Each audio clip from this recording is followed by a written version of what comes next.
दिसतंय ना भारी. लोणचं कसं दिसतंय? आवळ्याचं लोणचं बनवायचं आहे. चला तर रेसिपी सुरू करूया. 10 आवळे खिसणीवरती खिसून मीठ लावून ठेवलेलं होतं. हाताच्या साह्याने सर्व पाणी हाताने पिळून घ्यायचं आणि खिसलेला एका प्लेटामध्ये खिस काढून घ्यायचा. कढईमध्ये तेल गरम झाल्याच्या नंतर मेथी, लसूण पाकळ्या, बेडेकर लोणचे मसाला मी लोणच्यासाठी वापरत आहे. 1 चमचा बेडेकर मसाला, त्यामध्ये थोडंसं मीठ, साखर, लाल मिरची पावडर आणि थोडीशी हिंगसुद्धा टाकायची आहे आपल्याला.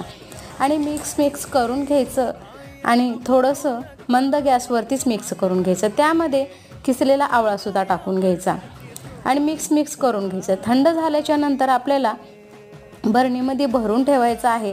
आणि थोडंसं मला तेल कमी वाटलं म्हणून तेलसुद्धा टाकलेलं होतं.